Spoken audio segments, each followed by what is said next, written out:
Hi everyone. So you're probably wondering what gives here. Well, I have realized that I accidentally had the mute button on my microphone for the stream of both part 5 and 6, so I decided I'm just going to edit the streams. So it's pretty much the most essential parts, so there's no like walkthrough if you're looking for that here. Of that, I left some bits that I left the boss fights in. The successful ones. And lore bits as well, because I think those are important too. And I know the lore of Bloodborne is absolutely stellar. So I've never actually done this before. I've never recorded a voiceover for a video. So that's rather interesting. I don't know what I'm talking about here. I think I'm talking about Bloodborne because that's what I'm playing. But yeah, so I'm eating sushi right now. You can probably also hear my fridge. Because this video's over 90 minutes, and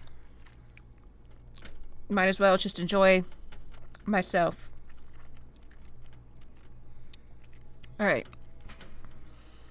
Oh, I was talking about how prior to this, I went to the chapel that was where that warden, the jailer, was blocking my path to kill the shooters at, on the other side of the Grand Cathedral, the opposite side of Hemwick Charnel Lane. And I got this there.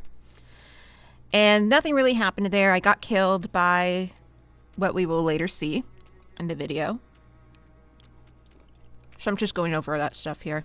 And I don't remember where I got this exactly. But I got the Powder Keg Hunter's Badge as well, which is part of what Jura is from. They like really loved weapons that just had a kick to it. Hence the Powder Keg. Oh, I remember now. So I realized in Old Yarnum there is this area that is kind of off the beat, that is off the actual path. You essentially, when you come down this ladder, and there's crows near this ladder, it's right when you are about to reach Jura's tower.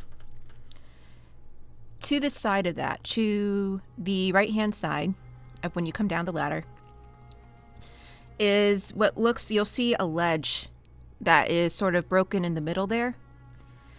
And you want to roll onto that ledge and then fall into that little broken part, and you can access a room where you can get the rifle spear, which is one of the powder keg weapons, the powder keg badge. And also you get charred hunter's clothing, which gives you some fire resistance, which is very useful for certain enemies later in the game.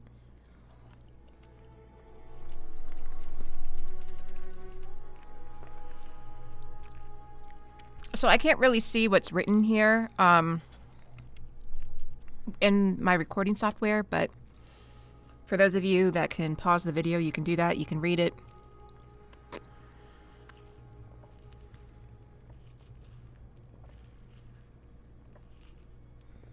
I hope the sounds of me eating isn't too disgusting. Like, sometimes I guess there are certain foods that can be sort of pleasing to the ear, like with ASMR videos, but I don't know if I should do mukbangs. Mukbang, I think it's actually called, because it originated in Korea. That, like, from what I can tell, you have to eat a lot of food in order for that to, like, really pay off. I need whatever fucking money I can get. LA is expensive.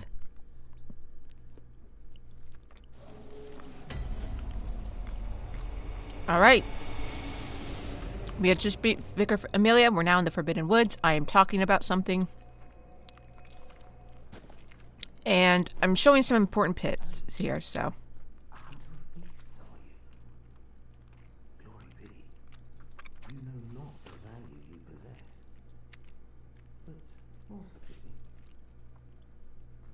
The hours of the night are many, and the beasts more than I can count.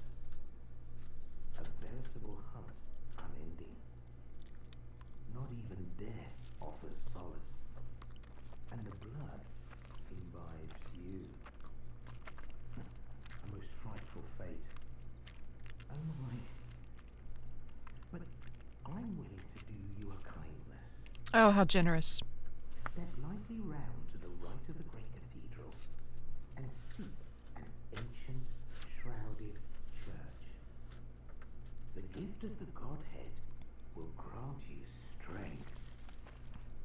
Yes, I'm unquestionably certain. And we get a tonsil stone. And that allows us access to another part of the game. That's completely optional. I'm back.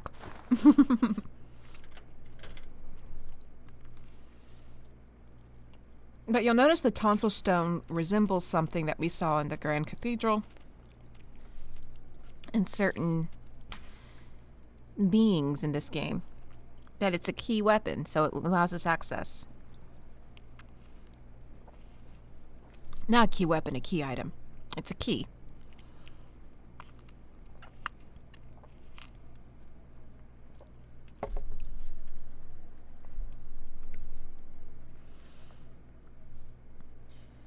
So even though it resembles the head of something, it's referred to as a tonsil stone.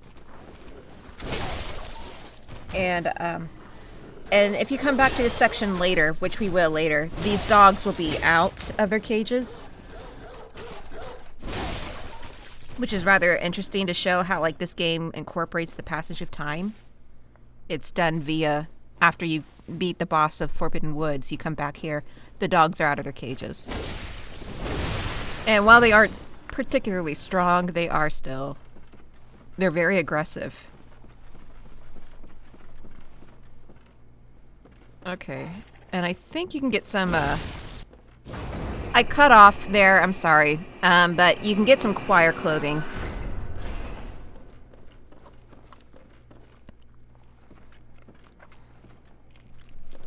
Now this guy's here because of the DLC. A new face, I hear. And an accomplished hunter, it would appear. I am Volta, master of the League. Members of the League cleanse the streets of all the filth that's spread about during the hunt. Like any half-decent hunter ought to, you know? Have you seen enough of these wretched beasts? Freakish slugs and mad doctors. Sentence these fiends to death with the help of your League confederates. What do you say? Why not join the League? Yes, as a hunter well should. Commit this to heart. Our own Carol rune, symbol of the League. Impurity. Night brims with defiled scum and is permeated by their rotten stench. Just think, now you're all set to hunt and kill to your heart's content. Hunt in cooperation with your fellows, your League confederates.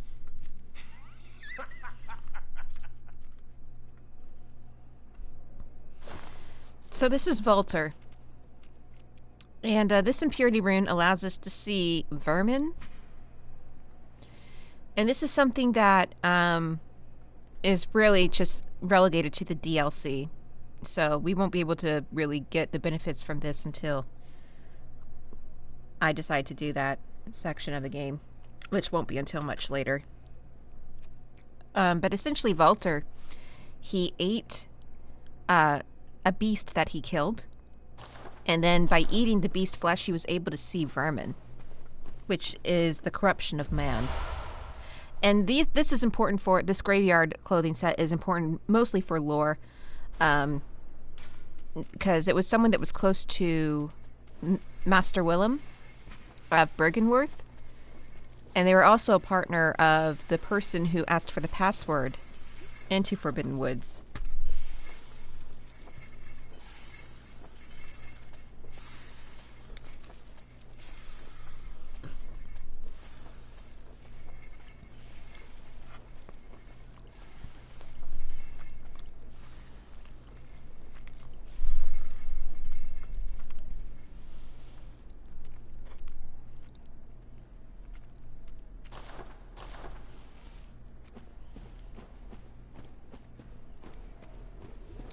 And then when you come to a certain section of the Forbidden Woods, you start to see something very different from everything else in the game.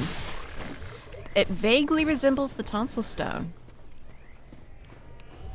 And I'm just like not going to even bush around spoilers here. These are celestial emissaries. And they are, and the game seems to suggest they are a result of the church, the choir, experimenting on people. And I died to them earlier, and one of them has my blood gems, my blood echoes, actually, sorry. And quite a good amount of blood echoes I lost to them earlier, as you can see. So I'm glad I got those back. Aren't the part of the game where getting like 10,000 blood echoes is no big deal, but still, you don't want to lose them.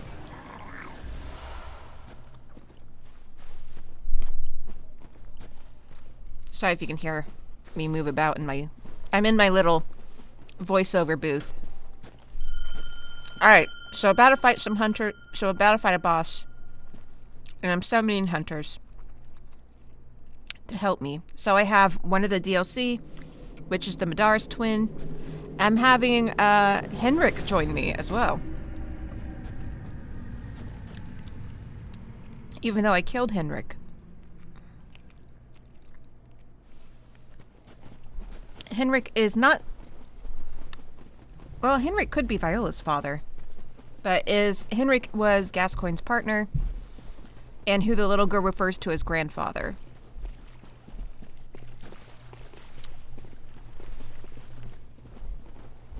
And while he wasn't as blood drunk as Gascoigne, he still was on the verge of that, I guess, because Eileen hunts him. Alright, so we fight the Shadows of Yharnam.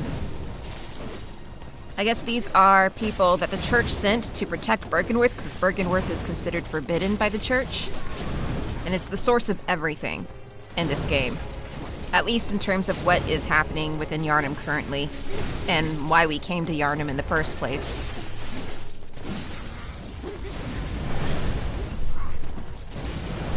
Oops.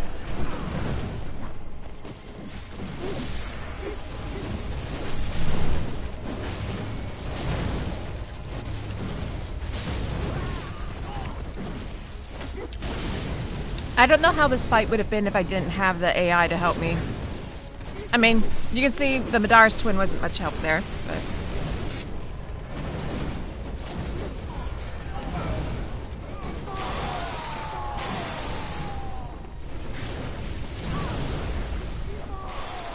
Anyone criticizes me that I didn't really beat the bosses here, I'm playing the game in a way that the game intended.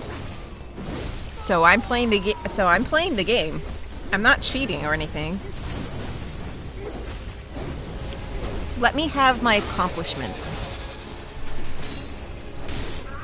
I like was looking at my trophy data because I did play this game when it came out. I bought this game in April after I had settled into my apartment in Japan.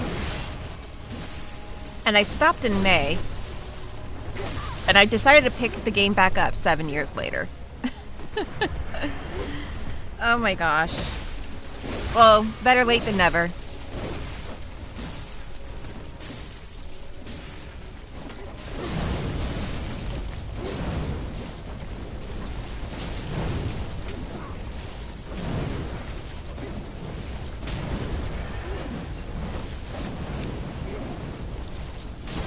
One of the things that is absolutely frustrating about this is I can see the faces I make when I play games.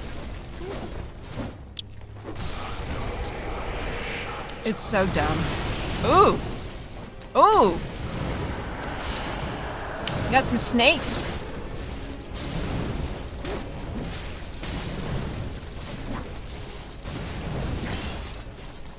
I'm not entirely sure what the snakes are meant to represent.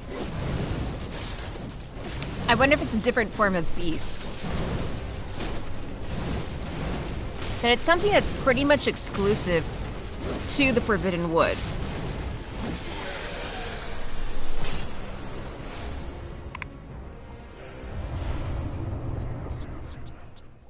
What was that? I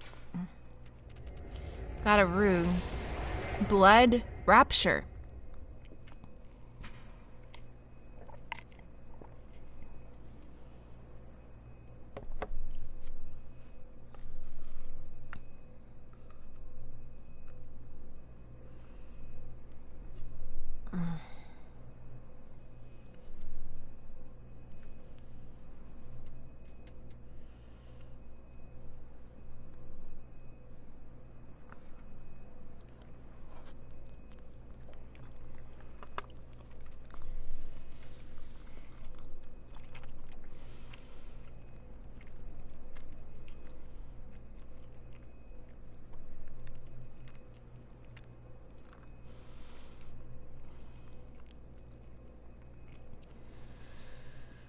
All right.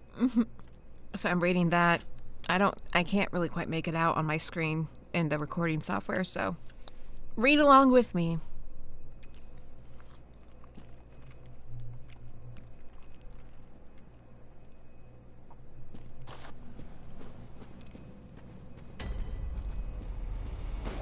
Right. And we're actually now at Byrgenwerth. It's not a very large area, but parts of Byrgenwerth, as we'll see later in the game, seem to have been broken off from the real world. Here seems to be, I think, because we got some fly imagery here. And flies are known to have a lot of eyes. And that's something that Willem was very huge on. We have to line our heads more with eyes, because they believe that having more eyes granted us more insight into the Great Ones and I guess the real world. It was the actual step for what we needed to evolve as man. And I think that's someone that did try to, did an experiment trying to become a Great One, but it wasn't quite successful.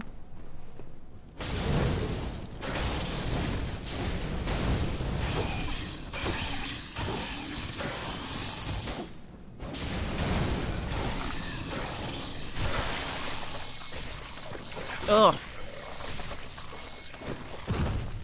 And they're inducing frenzy on me.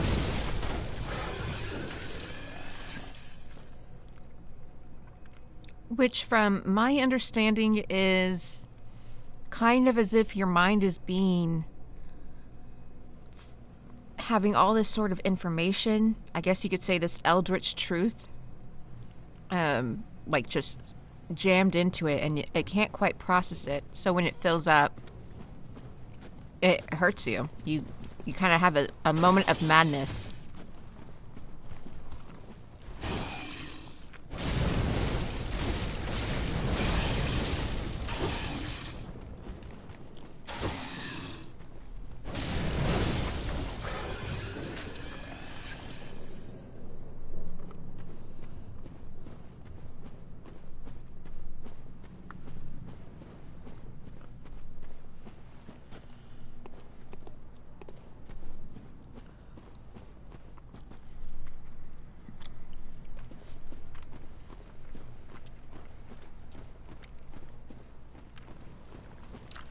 It's quite...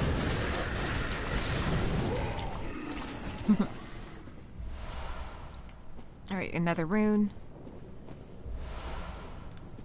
And there's always this mention of a lake. And from what I think it's suggested that the language of the old ones has like this sticky dripping sound to it.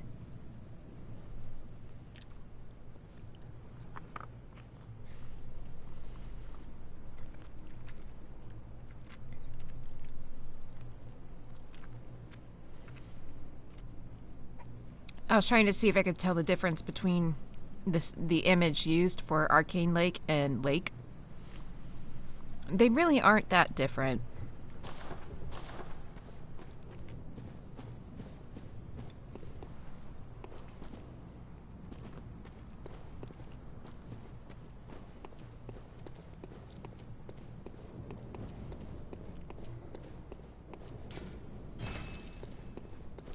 Can't get in that way.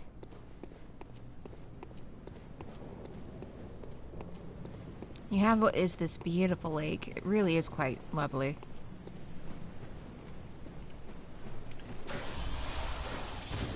Oof. Oh, 2. I think I tried to spread them out, and it doesn't quite work.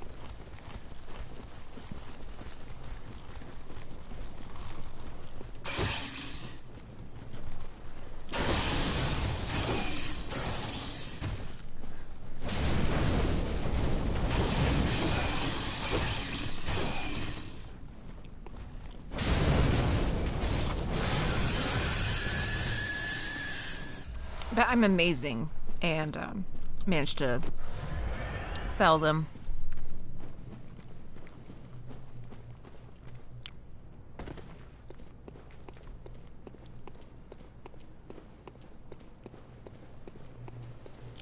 Interesting that I noticed that they just came from up there, and that's important later. So I don't know what this thing is called, but it has that as a mouth. Very vaginal. And I even made a joke that it was some discharge.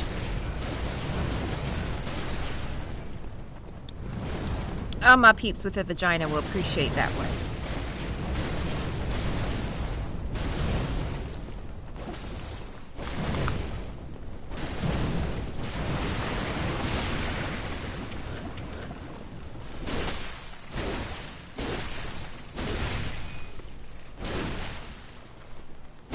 Oh, probably not the greatest thing to talk about when you're eating.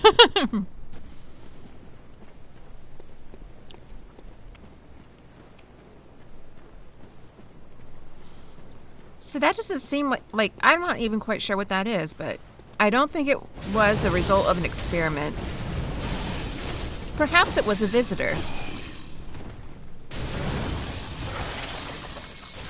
Ugh. The sound of this thing is something.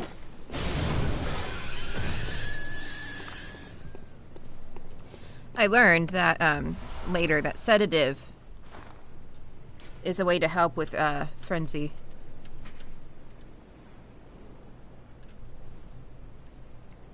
I don't use it until way later than I really ought to have,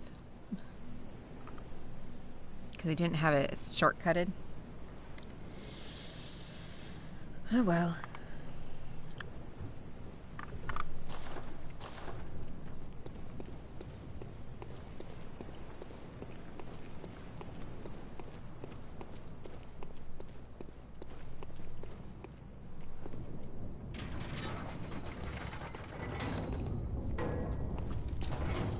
Alright, and we've opened up a shortcut.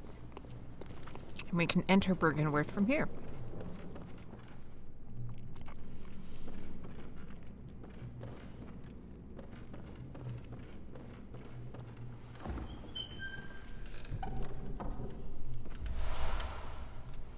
A pearl slug. Ugh. This game and slugs.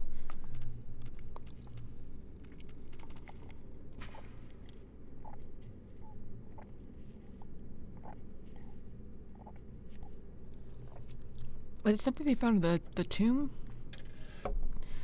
The discovery of blood was apparently when Byrgenwerth went and was excavating in the Tumerian tombs. And the Tumerians were essentially the people of this land before Yharnam was built as a city. And the name Yharnam comes from the last Tumerian queen. Oh, this hunter. Ooh, I think that's a call beyond, but this hunter was a pain. She is probably, so far, the thing that has killed me more than anything else, including Father Gascoigne. She's a tough hunter. She's tough. And then there's some numbing mist, making sure I don't get back up. Yeah, she's apparently, I think she's a choir hunter that, Or maybe that's just there to protect the secret that Byrgenwerth is hiding.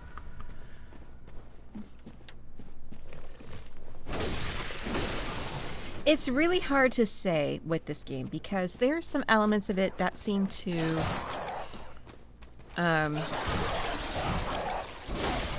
not be really taking place in our world.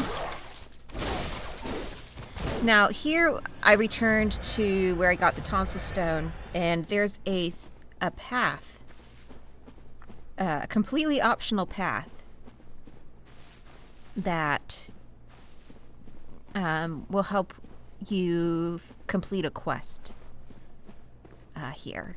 So that's what I'm doing right now. Like my video is stuttering, but it's probably fine for you.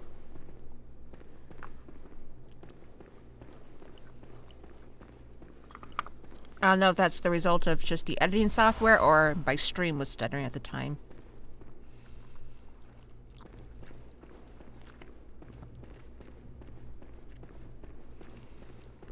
Oops, sorry. So,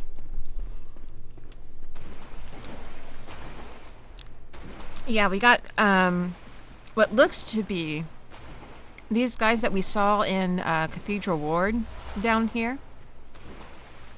And the water is poisonous as well.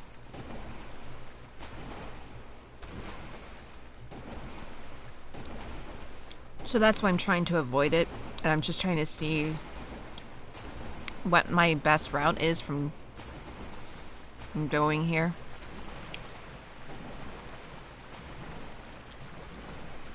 Alright, so I get up there, trying to avoid poisoning. Try to defeat this guy. I'm not sure why these guys are here. So this guy probably wouldn't have been so bad, but you may have saw something jump at me, a worm jump at me. And it's these worms that really are my undoing here.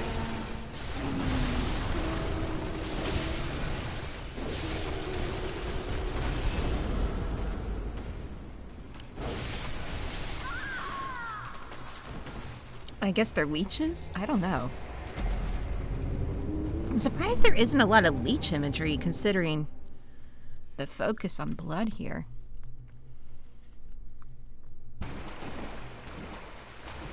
So maybe with the Nerd Doll videos, I might do my own interpretation of Bloodborne. There's room for interpretation with the game. One thing I think that people overlook is that, oh, like the gothic horror aspect to it. Because I get why. Because as the game goes on, there's more of a cosmic horror aspect. And the gothic horror is really much more the facade of everything. And the horror of what's happening in Yharnam is really more cosmic. But I think what a lot of people kind of forget is that men turning into beasts is traditionally considered a curse. And as the Old Hunters DLC really tells us, is that all hunters are cursed. And I think most of them just interpret that as they're cursed to go to the hunter's nightmare. The most blood-drunk hunters are.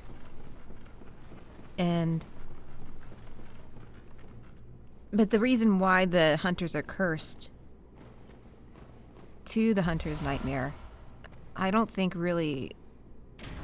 I think there's a bit more to the curse than just it affecting hunters, in my opinion.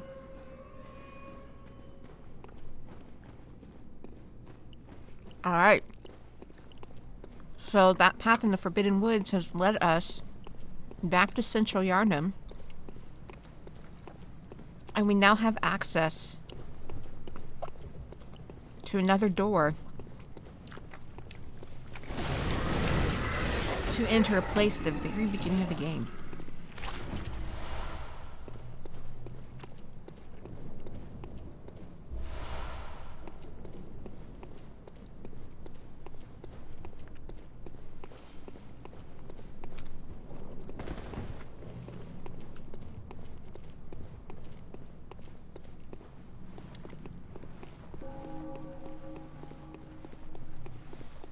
Bells are often chiming on the night of the hunt.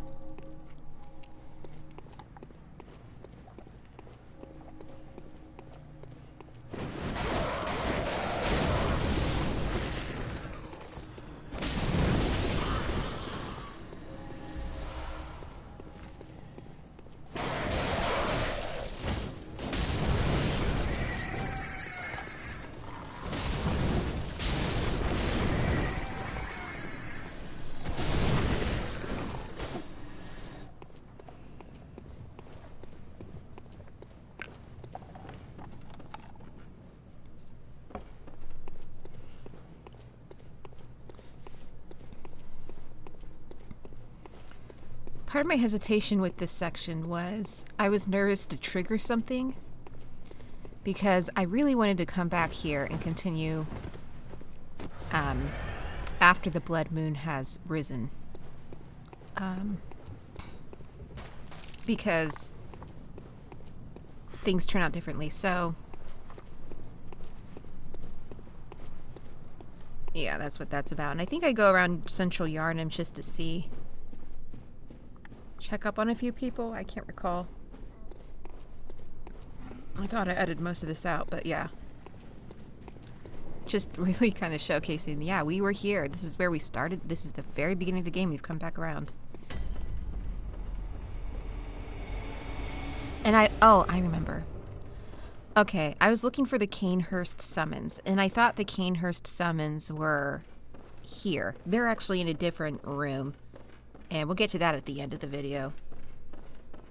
But you can, on the rooftops after I fought the crows, you can go into that room, go to the right, and enter the room on the right. It's this... Oh, hello. Still alive, are you? I need more patience. There aren't many humans left, I know, but find me every last one you can. We must find a way to surpass our own stupidity. You're one of the bright ones. Don't you see how much this means? Yes. So her language is very different. All right, now we're at the chapel to use the tonsil stone at. So if you don't have the tonsil stone, this thing will like induce frenzy and it might kill you.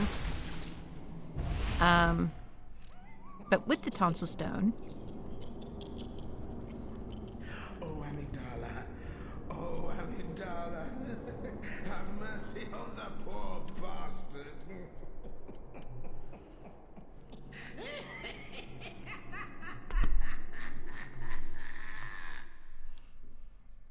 all right, and we're about to enter the Dreamlands, or at least the Nightmare Frontier. That's the Dreamlands of H.P. Lovecraft were inspiration for. So this is the lecture building. This is connected to Byrgenwerth. And the lecture building, for whatever reason, has been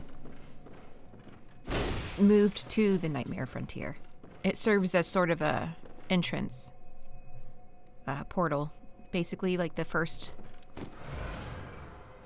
border, I should say, because every time you, with the exception of the Hunter's Nightmare, every time you enter the Nightmare Frontier, in the main game, you go through the lecture building first.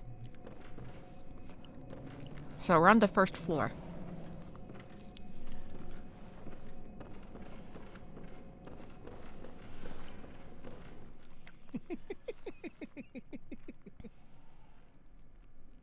What a joy it is to behold the divine. It must be such a pleasure. You're in my debt, you know. You're nigh on a beast of the field. But here you are, treading a measure with the gods.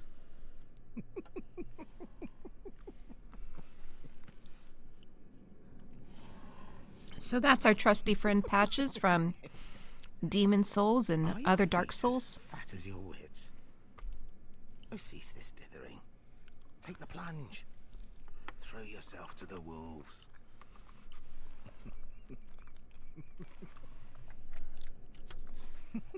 Are your feet... There's speculation he might show up in Elden Ring. We don't know at this time.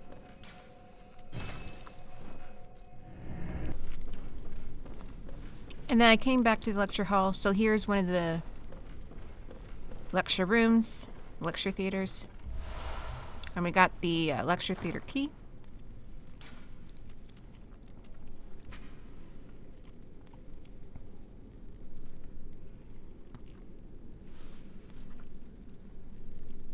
Enjoy some lore there. All right, I'm done with my sushi.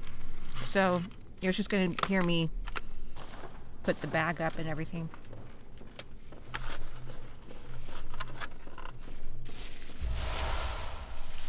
I was in bed for way too long today.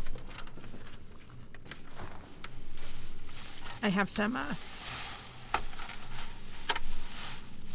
auditions to do, and I guess this recording here will serve as a warm-up. But after that, after I get this video processed, I'll do them.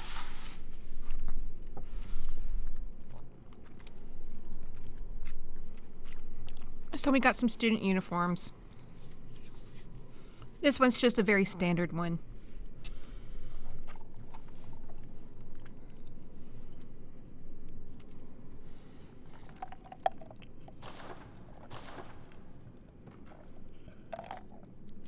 And even though that's a very masculine uniform, Byrgenwerth did have female students and scholars, because there are several women in the lore of the game that are attached to Byrgenwerth. But we'll come across some of the students of the lecture building, and they're mostly masculine in appearance. But at the same time, the state they're in, it's maybe gender and sex don't really matter so much.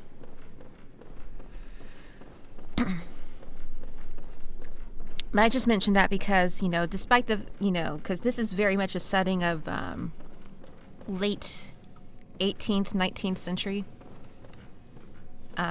where women weren't very respected in academia. Or even in, like, you know, hunters. But not in... That's one thing I really like about these games from Software, is that it really seems to put female playable characters in a good light. I mean, it's like the character you play as is an empty husk of a character. They're meant to be you. But like, you don't have any. But the armor, the female versions of the armor and the clothing you wear, you know, it's not like a bikini like it would in other games. It's actually like practical armor, which is great. Now, games have gotten a lot better at female representation, although there are still some, like, problems. I'm not as hung up on it as I used to be. I think I've calmed down. It's like, because there are some aspects that, like, I can't think of anything off the top of my head, but, like, they're overtly sexist, but they're sexist in a way that it's utterly ridiculous. I can't even get mad at it, you know? Oh, we got a couple of students like, we're not going to take part in the fight.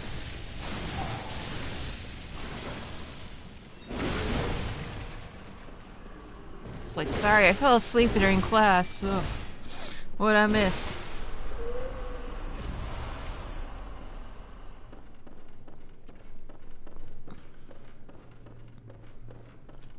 I think I'm just checking to see what else I could. Because there's a door over there. I just wanted to see if there's anything on the other side of the room before I...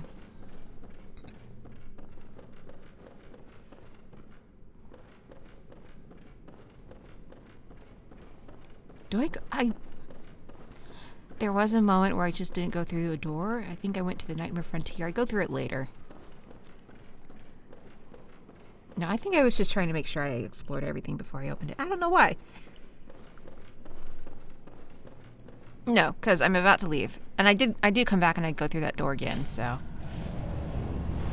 I hope I remember to include it in this video, because I'm not re-editing this shit. Fuck that noise.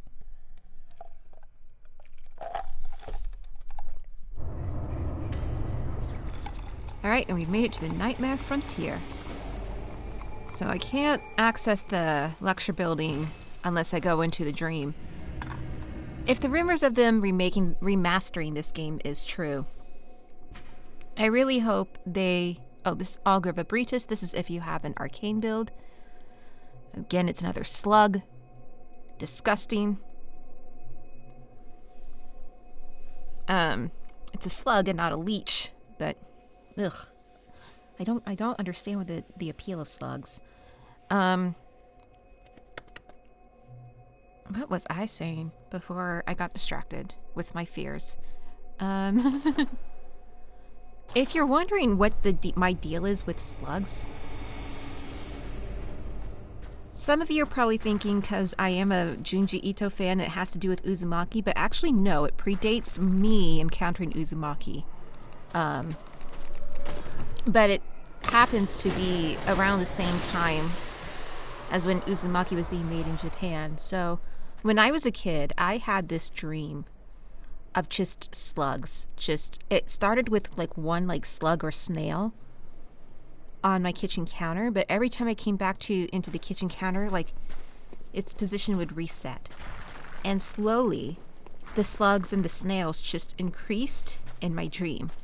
And then it got to a point where neighbors of mine were turned into slugs. And I went home and there's just slugs and snails everywhere on my walls. Okay, I guess I edited out returning to the lecture building. Oh well. You can look it up on a different channel, but so that was the dream I had, and that is for me the core of it. The thing is though, I can't remember if this dream I had was before or after I watched that SpongeBob episode. I want to say it's around the same time, because it was when I was in middle school. And that's when SpongeBob was brand new. I think it premiered the summer before the 6th grade. And then it was several months after that SpongeBob was airing on Nickelodeon. So I just want to try and recall that. That SpongeBob episode did freak me out though, because it was like, so basically if you haven't seen the SpongeBob episode, give it a watch. It's actually it's a body horror episode. Body horror is always so disturbing, but the thing is that like the transformation of SpongeBob into a were-snail essentially is done in a rather kind of horrifying way. Like it's a slow transformation. And this episode was like, Uzumaki was being worked on during this time frame, but I didn't know that. I didn't discover Uzumaki until I was in college. So that was like, 5-6 years later, maybe even 7. And then I read I first watched the movie Uzumaki, and then I realized, oh, it's actually based off a manga, and I found Viz had just done their second go around of the Uzumaki manga, which I think I still have that. I don't have the one that is currently out now, which is just a big thick book of Uzumaki. It's just all 3 volumes of Uzumaki into one book. I still have the black cover of the 3 volumes.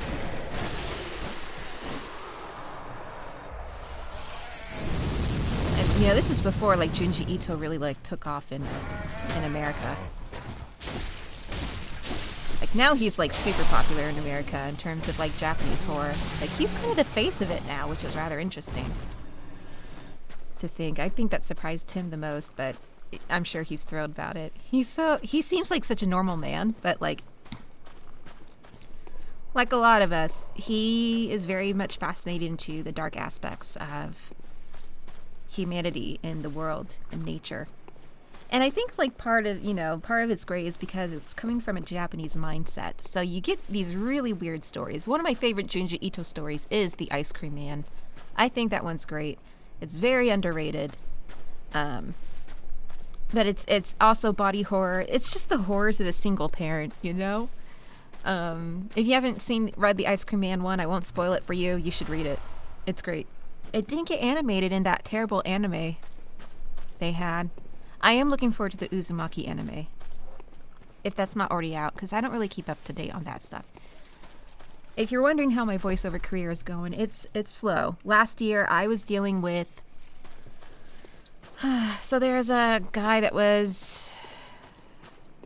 I'll admit, I was in love with, and he cut me out at a time where I really needed someone. And so I was dealing with heartbreak over that for the first half of the year. And then and so while communicating with my mom when I wasn't feeling well, I realized something. I did something that caused me to have the realization that he never cared. And he'll continue to have the front to make it think that to people that he cares, and he doesn't care about anything other than himself. But he'll position himself as if he actually is doing this for your benefit, or that he's really, very concerned about you, when the truth is he's not. It was an excuse I gave him, the excuse he had been looking for. And I'm trying hard not to cry or be angry about it because it still hurts. It's still painful. And because I was dealing with that heartbreak last year, I wasn't at all focused on my YouTube channels, on my voiceover career, not really even my acting career. I could not put the energy into really anything other than the jobs that I had. So this year is off to a really good start. I have auditioned for anime. I didn't book it. At least as far as I'm aware, I haven't booked it. But, now that I've auditioned for one, there's going to be others in the future. So I'm very excited for that. Now, who knows what I'll book. Likely, one of my first things, because I'm not experienced, is going to be like a very small dubbing role. Not like a lead role or anything like that. Occasionally they will take, risks and cast someone who isn't very well experienced. I've taken ADR training classes and stuff like that, so I'm familiar with how it works. I just haven't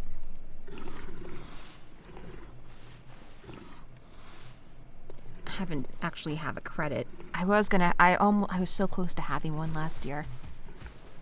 I think they're just trying to do a loop group, which is basically just kind of like the background noise of certain dubs. And they're like, hey, are you going to be available?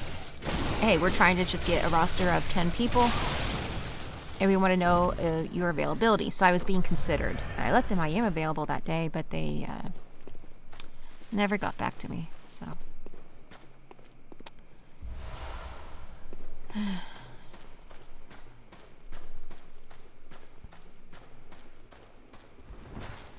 Yeah, all you gotta do, if you want to be a voice actor, start with classes. There's a lot of online training out there. You can Google this stuff. I'm not gonna point you in the direction. You can Google your local acting classes, your local improv classes, community theater. I know that's not big time, but people love those credits on your resume, and knowing that that's something that you've done. A lot of actors start that way. And it's a lot of fun. You get to work with people. All right, so here we got a little cutscene. We'll wonder who this could be.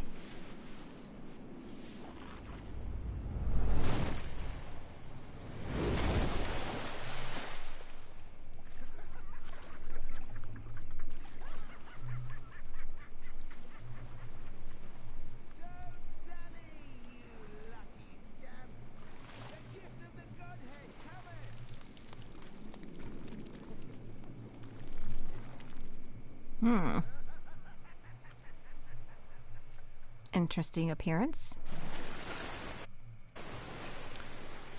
All right. So we are now in Poison Water. And this section is annoying. And so I just wanted to briefly show you these things. I don't know what they are called. I think they are kin of a great one. Kin is essentially, I think people get too hung up on the difference between great ones and kin.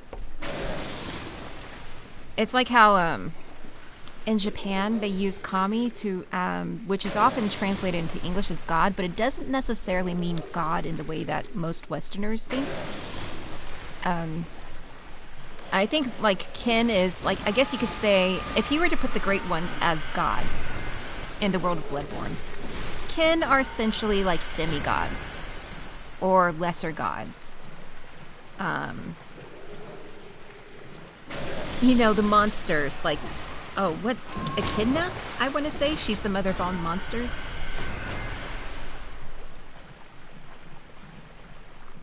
Something like that. They're very similar, hence why they're known as kin. And I think they do share some relation. So I think that's what these are. And these kin resemble a great one that we will come across in the DLC.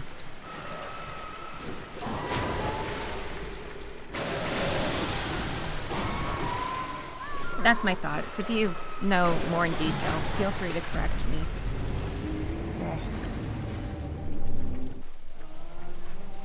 Okay, these are significant. These are known as winter lanterns. And seeing them, or at least when they see us, they imbue frenzy on us. And as you can see, they have what looks like a brain on their heads, full of eyes. And they're not too difficult to take down. It's just that the frenzy they induce can be what does you in.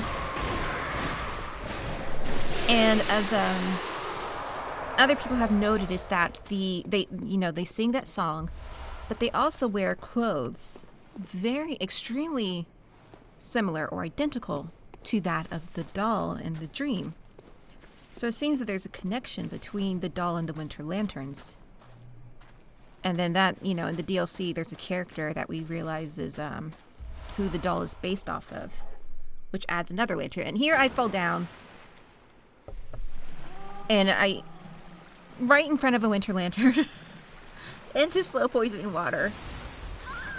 Yeah, and I was so mad, upset, as you can see here, because I was close to the shortcut to this place. So now I have to navigate my way back to that section. And I had a lot of blood echoes, and I'm like, I don't even know if I'm going to be able to get my blood echoes back. I think I did. And then I came across that winter lantern and died again. But things worked out, skipping all of that nonsense and getting straight to the boss. This is my first attempt against the boss. The Amygdala, which is, the name comes from amygdala, which, if you don't know, is the part in our brain that processes fear. And if you have an amygdala that's removed or damaged, that can cause you to not feel fear. And I know, like, some of you are like, oh, that's amazing. What would it be like if I didn't feel fear? Well, you could probably get a lot of things done, but there is actually a necessity to fear. If you've watched Inside Out, you know that fear is something that helps us stay safe. It lets us know when we're approaching a dangerous situation. Like, there's one article I was reading about a woman who, like, thinks she had her amygdala removed, so she cannot feel fear. But I don't know. I'll talk about the boss here later. But what happened to her is that one night she was walking home through a park, or she was just on the walking home, and a guy approached her and asked her to follow him, and she just did. And he assaulted her. If she had that a proper amygdala working in her brain, odds are it would have sent the signal to let her know, don't go near him. It would let her know, hey, he clearly is up to no good, and let's just move on. It seems like this is something we can just be like, no, I'm sorry, I have to get going. You could just say that and avoid the trouble. But because she didn't have that amygdala to send her that signal, to send her that fear, her life was put in danger. So yeah, fear is something that is necessary in terms of survival instincts, but it also does hinder us as well. So this amygdala fight, what you want to do, you don't want to attack the back, as it's extremely well armored. You want to attack the limbs and the face if you can. The limbs are the easiest, but it also puts you in the path of being swiped. This is my first attempt, so I wasn't really used to it. After that first attempt, I immediately went and looked at at strategies, because I don't care about figuring it out. I have absolutely no shame in looking at strategies. And, yeah, so the tonsil stone we received is pretty much like its head. And it seems that these are the things that are really held in high regard within Yharnam. Because as we, you know, we hear the voice of Patches, he seems to refer to this as the Godhead. Even the person that gave us the tonsil stone seemed to revere it as well. So I think this is what the common people think the god or the Great Ones look like. I guess this is the most common exposure to the Great Ones is Amygdala. I'm pronouncing it like that, even though it's named after amygdala of the brain. But that's how they say it in the game. I don't know if that's a British accent thing, like with aluminium, but I'm just going to refer to it as such because that's what it's referred to in the game.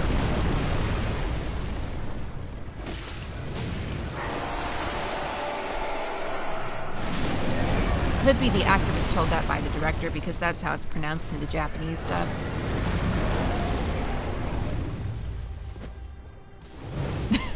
Why am I doing that? I'm just trying whatever I can. So yeah, the trick to this fight is, I think, having a transforming weapon with a good reach. And you want to stay as close to Amygdala as possible because I don't think I captured it here. But in one of my attempts, she will shoot lasers out from her head. I'm referring to it as a her because most of the Great Ones are feminine. They very much have a feminine energy. Some of them are referred to as female, like Abridus. Rom is a woman. I'm pretty sure. The only one that's referred to in a masculine sense is Odin. Here's me going to look up strategies. Alright. I don't know why I included this. Let me see why. I think I wanted to just showcase the shortcut. Or maybe I discovered something that I missed. I can't recall. Oh well, it don't matter. No, I think this is... I know that it's my successful fight against Amygdala.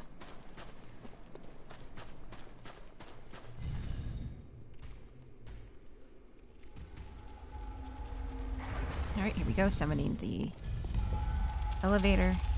Going back down. I love the animation of the cloak of my clothing just like going up as I move down.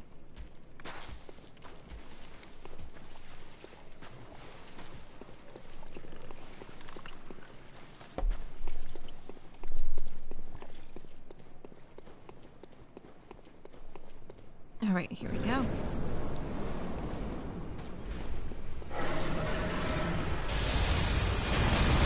Yeah, see, there it is. There's the laser attack I was mentioning.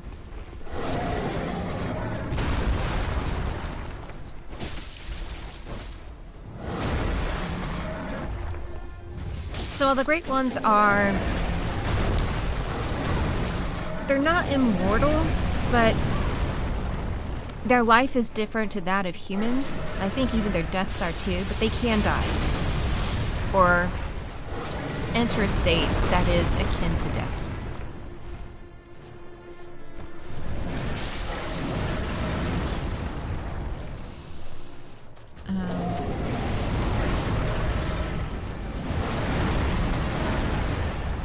Yeah, staying underneath it is the best way to avoid health damage. But you gotta get to the arms to actually do any significant amount of damage.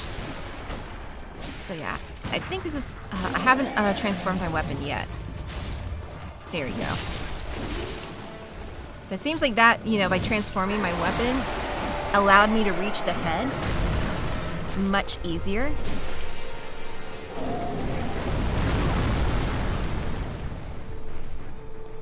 And the head is the weakest part of her.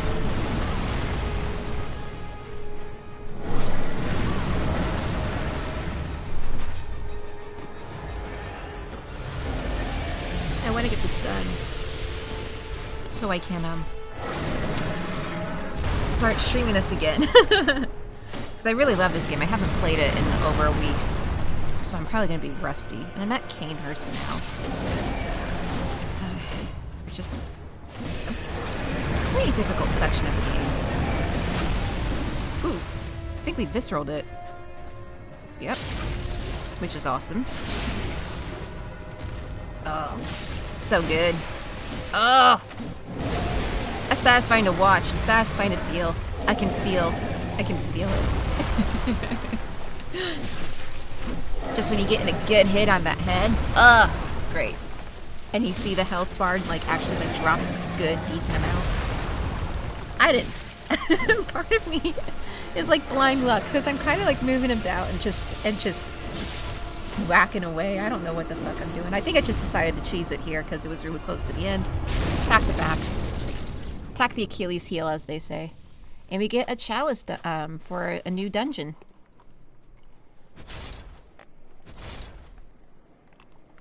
And we'll look at the lore of that. It's called the Alien Lauren Chalice. There's my blood echoes. And if you look at the notes for it here, so it seems like the Nightmare Frontier is what remains of the city of Lauren. And it sounds like what is happening in Yharnam currently was something that once happened in Lauren. I think that's what I'm talking about after reading it. So all of this was once Lauren. And you can also, like, I don't think I showcased it here, but there was a part of the stream where I noticed buildings off in the distance. And we'll reach those eventually. There's a lot of things you can find in the Nightmare Frontier that you can access later.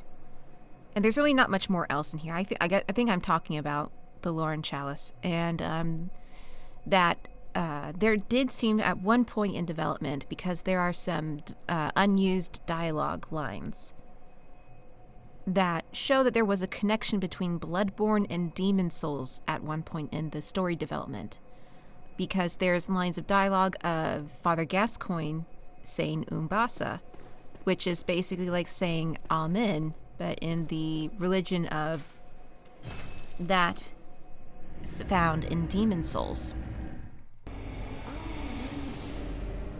And here I will go to the Cathedral Ward because I wanted to talk to everyone here after night has fallen, because I haven't. I also wanted to get Ariana's blood vial. I couldn't before because I had Adela's. And if you notice in the back, Adela is looking over this way. So I go and talk to her. Oh, brave hunter. Thank God. Now Adela is a member of the Healing Church. Ariana is a lady of the night. To be treated with blood? So Adela is a pious woman. Am I And you know, unworthy of pious your women don't attention? really care for horrors very much. Forgive They're me. very much, well, I should they're not have even known feminists. better. I was going to say swerf, but What would have they're not brought even me really to feminists. I have to be Blood quite honest, because like pious women mine. really do seem to believe in women being subservient to Yet I men. even ask.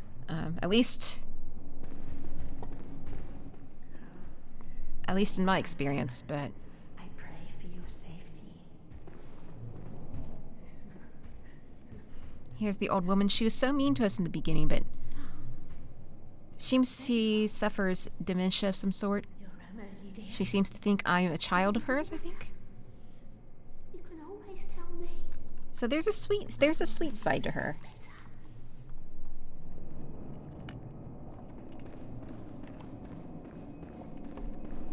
I'm trying to find the skeptic man, but I think I talked to the Wooden Chapel dweller.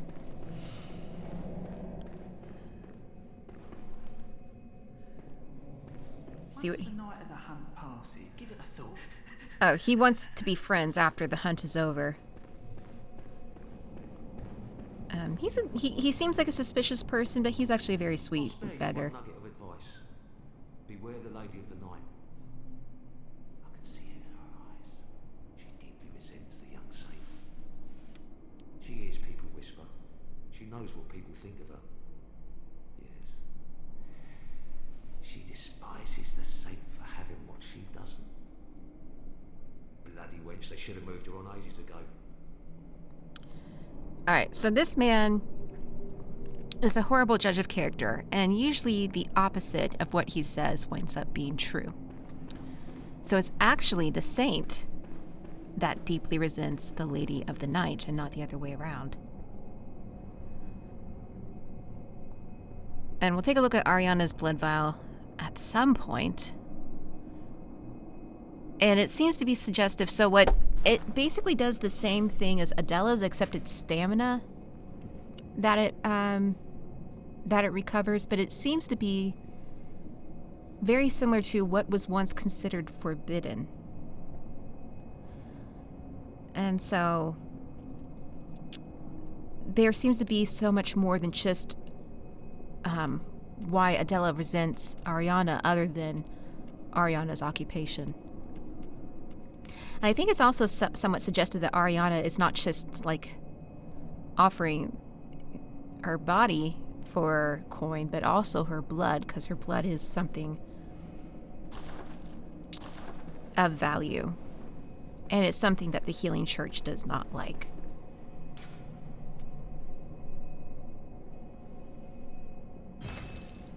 And there's some suggestion that, I know there was like debates with, okay, so I'm here with this hunter. This hunter is the most annoying enemy I come across in the entire game so far. Because she's tough. And it is a woman. We'll hear her scream. Oh man, this fight was so hard. So we're back at Byrgenwerth, because there really isn't much else for us to do anywhere else in the game at this point.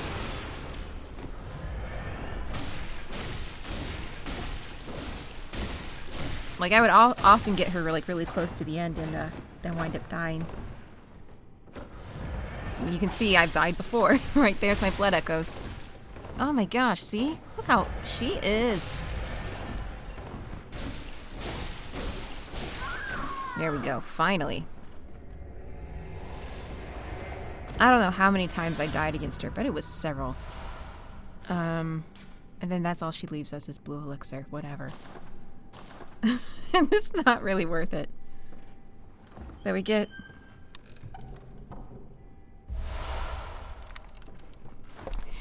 It's the exact same as the student uniform we got in the lecture building, except it comes with a cloak. That's it. And we saw some of the students that we fought against wearing that cloak.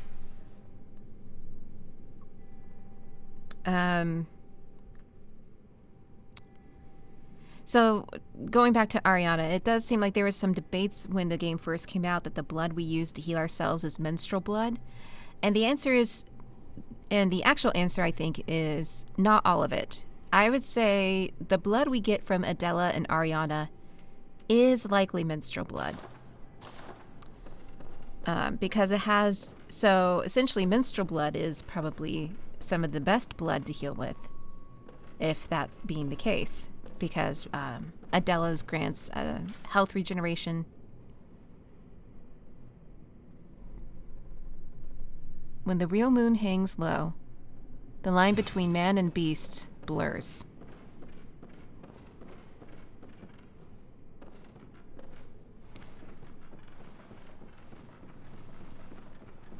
So it seems that menstrual blood is a bit more special, has if it comes from certain women, because that's what blood saints essentially are. They're women with special qualities of blood. And Ariana, the quality of her blood is something that is considered forbidden by the Healing Church, and we will talk about that when I get back to the streaming this game and we explore more of the game. But it really is, as you can see, there's a strong connection between blood. This game's themes, or at least the common imagery we come across, is blood and moon. And, well, it's referred to as a and women having their period is referred to as having a menstrual cycle. And it is something that is considered to be connected to the moon, to quote Dwight. Also, I would love to have a period. It also bring me closer to the moon and tide. I don't know, something like that. It's been used as a lot of as an example of a lot of mysticism within women. But yeah, so it seems like the night of the hunt happens on nights when the moon is at its fullest. Especially considering that that's when, you know, part of the reason why we have the hunt is that due to the old blood used in blood ministration, people have developed the beastly scourge, which seems to turn them into wolf-like beings. So you also have a connection to werewolves as well. And we have an empty phantasm shell. I think it's something from the dream or the nightmare.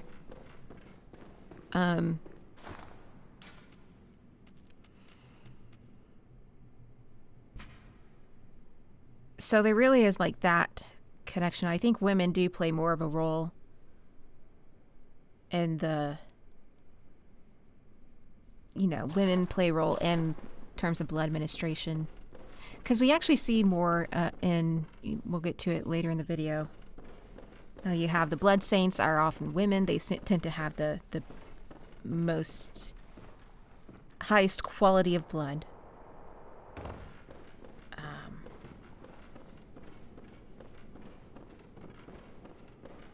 And then we're about to encounter a lot of the great ones are female. All right, so here we go.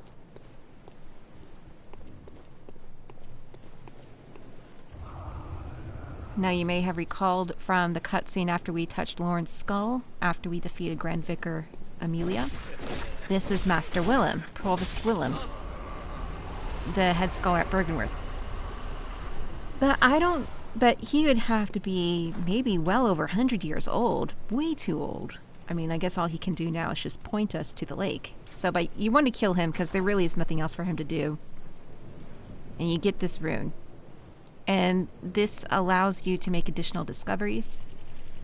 And as he mentioned, he wanted to line our brains with eyes, which allows us insight, that allows us to evolve as men. I believe insight should be something equated to knowledge. And if we have more eyes, we can gain more knowledge via opening up our perception or having something like that. But they also seem to have taken that a little bit literally. So here I am trying to use one of two possible AI assistants. I was trying to hope to summon the other one, but once you summon one of them, the other one disappears. And I also don't recommend using this one, but I might have just gone too soon. I didn't know what I was doing the first time. So he pointed us to the lake. It doesn't seem like there's anything here. And yeah, because you have to wait for the AI partner to catch up with you. That we fall into the lake, we enter the Moonside Lake. So clearly this is another dimension, and we see a large rock-like being. And it's harmless at first. But now we got all these little spider with blade-like legs. The head is very similar to the tonsil stone. Not too dissimilar to Amidala, and that is Rom, the vacuous spider. And as we learn later from one boss is that Rom ascended. Was granted... Rom was a person... she was a scholar of Byrgenwerth who was essentially blessed by a great one and thus became a great one herself. However, she's sort of... Now, while she is a great one, she's not as intelligent or on the same level as a great one, because she's technically one that has ascended, but like was still kept low enough, I guess, on the totem pole of things. So while she does have some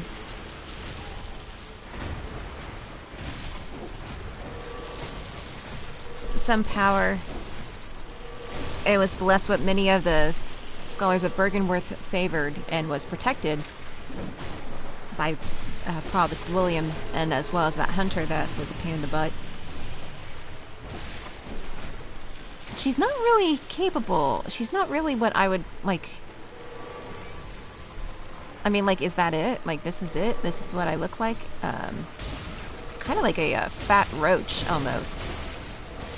But she's referred to as a spider. This is the spider of Byrgenwerth that is often referred to in many notes that we've come across.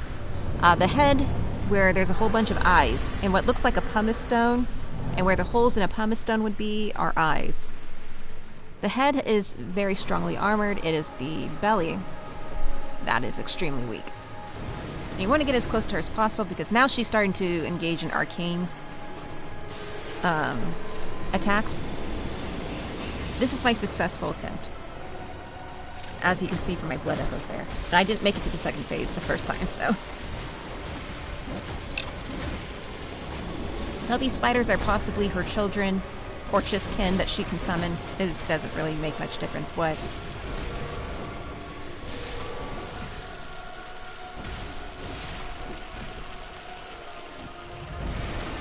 So even though she's kind of like considered sort of a less intelligent, less evolved Great One, she still is quite evolved. She still is capable of arcane attacks.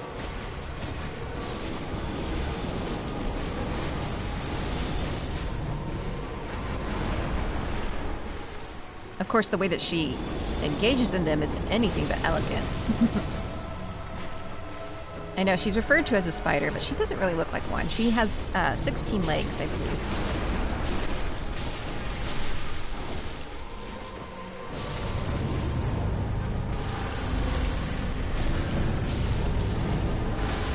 Yeah, as long as her like body is still there, you can still attack her.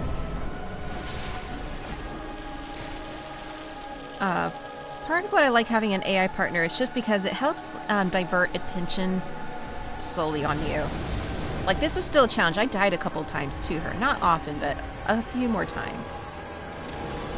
And then I finally figured out the strategy that works for me. Well, I pretty much got her health so low that she was going to be done in just a few swings, so. Alright, and we are about to learn the nature of Rom, what Rom's true power really is.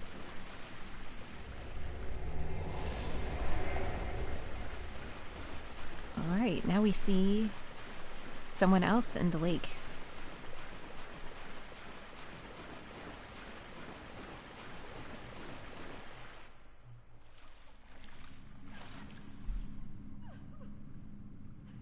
And she's crying. She's in a bridal gown, and there's blood from her stomach, a baby, and a blood moon hangs low. And when the real moon hangs low, the line between man and beast becomes blurred. So this is what Rom was hiding from us and from this Yharnam of Large, is the blood moon. This is not just the night of the hunt, it's this very special one. So the moon, so essentially by killing Rom, we have undone her web of deceit. All right, and we're back here at this chapel. And I believe the doors are now open. But I'm not going to go through those doors just yet. I'm just going to stare at the Amygdala. So we've seen that the thing that grabbed us earlier here is an Amygdala, very similar to the one we fought in the Nightmare Frontier. And we come across an executioner. And so the city has changed significantly. And I think enemies are a little bit stronger now as well due to the power of the blood moon.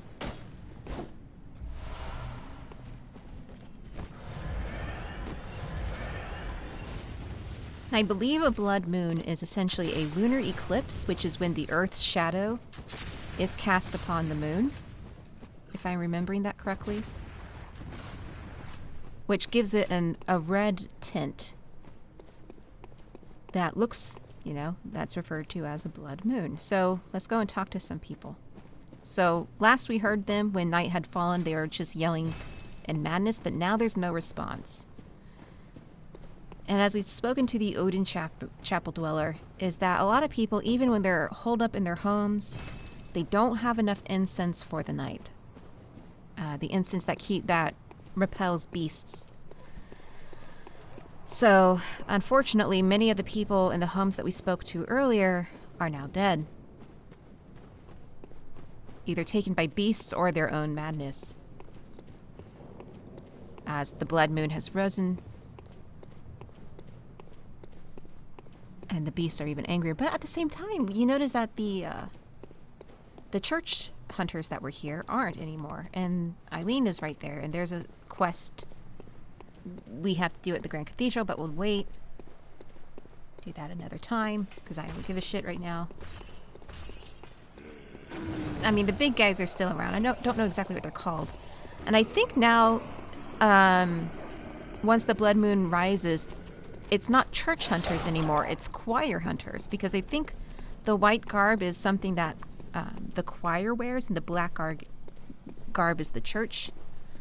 The choir, from what I can tell, seems to be the elite members of the Healing Church. Oh, it's gorgeous. Look at that. That's so beautiful. It's almost as bright as it was when the sun was setting.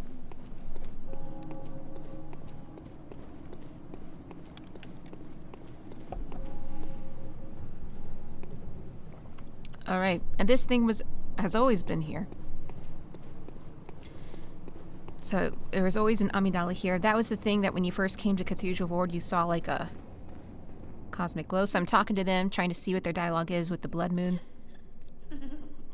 Adela seems to have gone mad a bit.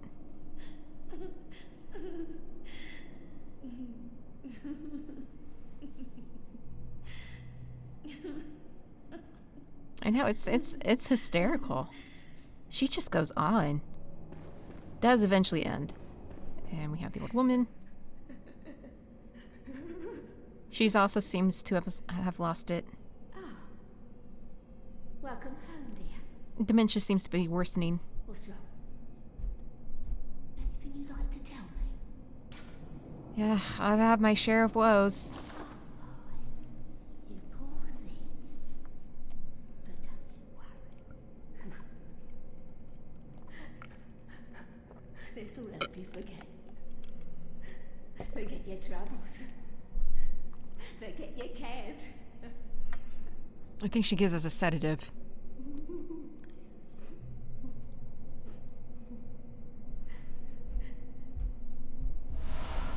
Yeah. We don't want to get too many of those from her. Ah, your lies spin a web, but I see through your deceit. I did not learn from books. No.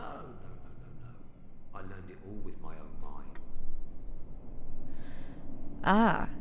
It seems like the skeptical man...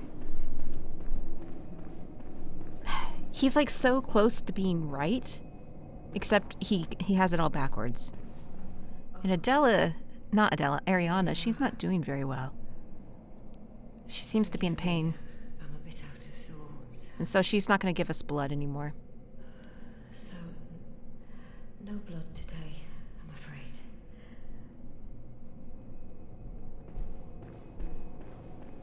I think the Odin Chapel is... Once the night of the hunt Yeah, he's no different. Alright, so we're back at Iosefka's clinic. We can actually now enter it from here. And I wanted to come here during the blood moon because...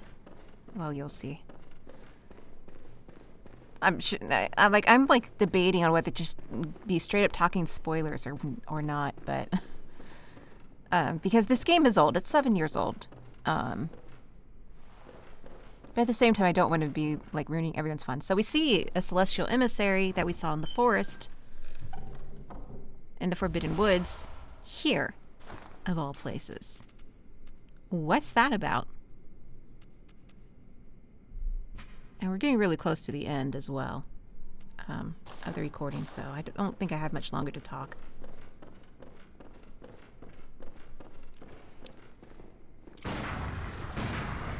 What am I doing? I think that was all by accident. I don't know.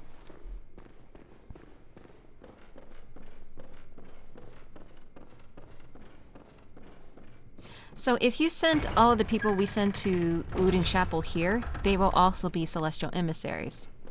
And when you kill them, they'll drop items specific to their character. So like if you kill the old woman, it drops a sedative. You kill Adela or Ariana, they will drop their blood, respectively.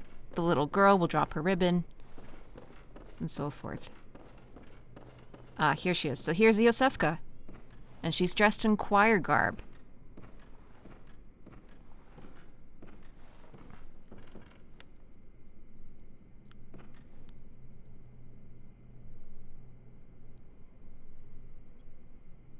Now, if I came here before the blood moon, I would have to fight her. And she's a pretty competent fighter. Have you found this? It's progressing. I can see things. I knew it. I'm different. I'm no beast.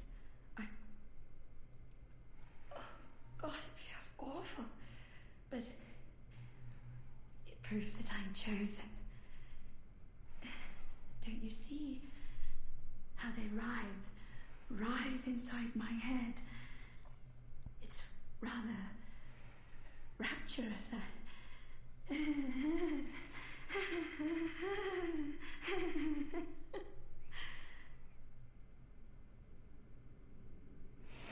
All right. So she's undergoing something. Now, I killed her here. And what we pick up from her is an umbilical cord. And if we fought her before the blood moon, we get the Odin Writhes rune.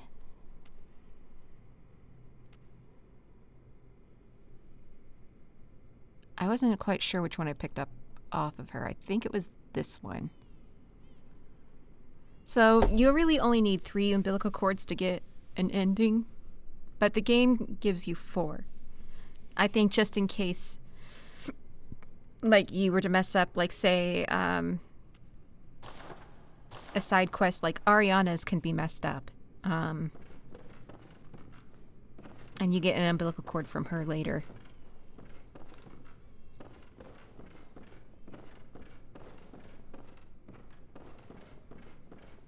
So they wanted to at least, have one extra for players who might have done something to prevent them from picking up an umbilical cord. Or if, you never even come to this section. Because this whole area is completely optional.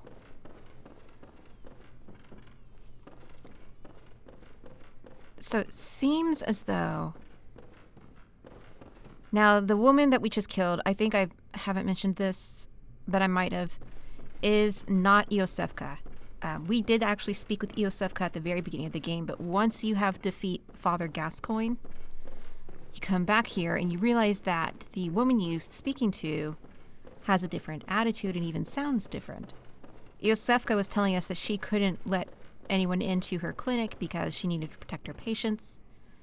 And she also gave us a vial of her blood, which is a different color than the other blood we have. I think some people have speculated it's actually plasma, which I've donated plasma, they withdraw your blood, but they also are getting plasma from that as well. And this is the very room we woke up at the very beginning of the game. And there's a celestial emissary here. This one's alive. And I couldn't pick it up, but it's actually Iosefka's blood that you can pick it up. So that's suggesting that the Iosefka imposter had turned Iosefka into a celestial emissary. Sister, have you? I told her to look after the house, but she's run off somewhere. She's still quite small and wears a big white ribbon. Have you seen her out there anywhere? Yes, a little girl that gave us the tiny music box has a sister. How did this happen? Why would she ever go outside?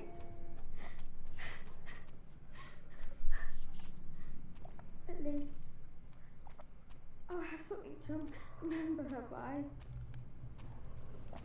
Isn't that wonderful? And so the little girl, this little girl's also kind of going a bit mad here. Alright, so you want to go here to access Canehurst. Because now that I got the Canehurst summons, which you can get a little sooner, just don't go to the left. Go to the right when you enter Yosefka's clinic from the roof.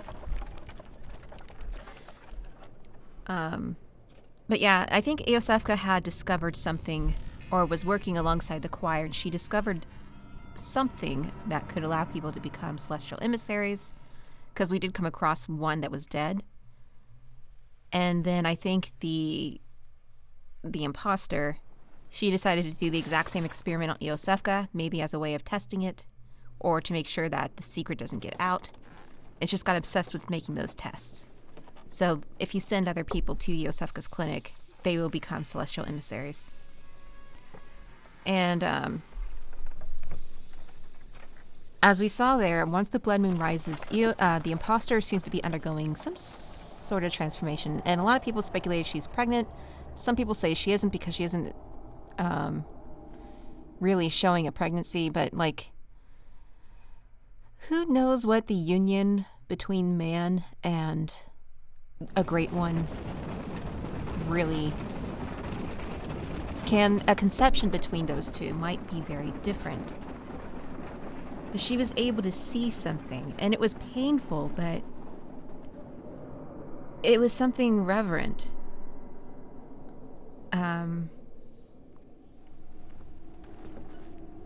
She's undergoing, I mean, it proved that she was chosen by essentially what they worship, the Great Ones, because she's a choir member. And as we see in the Cathedral Ward, that's really what they seem to worship, as there's Amidalas all over the place. But we're getting close to the end here. I just wanted to get to Canehurst before I ended the stream. And as we see, the horses that brought us here have been dead all along. And we actually saw this castle from the shores of Hemwick. And we will explore that the next time I do a stream. And hopefully my mic won't be muted. But with that being said, thank you for watching. This has been fun. I don't know if I'll do this often. But I'm enjoying Bloodborne. I'm enjoying this game. I can't wait to get back into it. We'll explore Canehurst Castle next. And then proceed from there. So y'all have a wonderful evening, day, lunch, afternoon, night. Take care.